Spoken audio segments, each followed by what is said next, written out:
2026 বিশ্বকাপের শুরু মাত্র 3 মাস দূরে, কিন্তু ফুটবলের এই মহাযজ্ঞের আগে মধ্যপ্রাচ্যের রাজনৈতিক উত্তেজনা ইতোমধ্যেই বিশ্বকাপে ছায়া ফেলেছে। ইরানের ক্রীড়ামন্ত্রী আহমদ দানিয়ামাল স্পষ্ট করে জানিয়েছেন, যে দেশ তাদের নেতাকে হত্যা করেছে সেখানে ইরানের জাতীয় দল কখনো খেলবে না।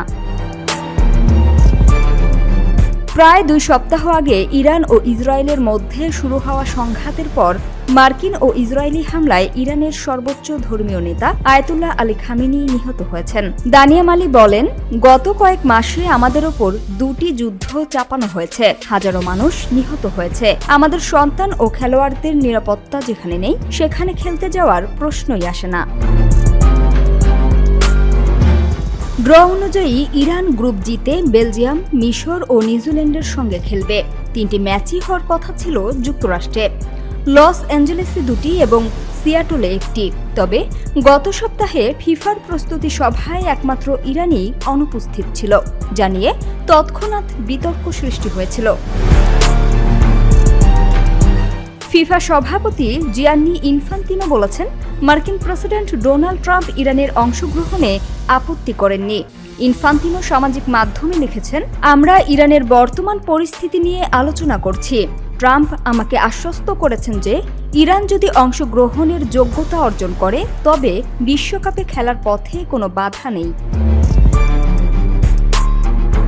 ইনফান্তিনো আরও জানিয়েছেন, বিশ্বজুড়ে যে অস্থিরতা বিরাজ করছে তা দূর করতে এবং মানুষকে ঐক্যবদ্ধ করতে এই বিশ্বকাপ গুরুত্বপূর্ণ সুযোগ হতে পারে। তিনি যুক্তরাষ্ট্রের প্রেসিডেন্টের সমর্থনের জন্য ধন্যবাদ জানিয়েছেন।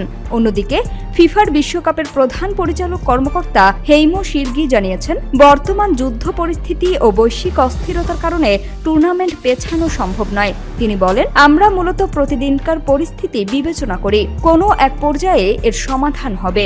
বিশ্বকাপ অবশ্যই অনুষ্ঠিত হবে এবং যোগ্যতা অর্জন করা সব দলই অংশ নেবে। তবে ইরান যদি শেষ পর্যন্ত খেলতে না আসে, তাহলে ফিফা কি সিদ্ধান্ত নিবে সেটাই এখন গুরুত্বপূর্ণ প্রশ্ন। 3 বছর আগে অনূর্ধ্ব-20 বিশ্বকাপে ইসরায়েলকে আতিথ্য দিতে না রাজি হওয়ায় ইন্দোনেশিয়ার স্বাগতিক মর্যাদা নষ্ট হয়েছিল।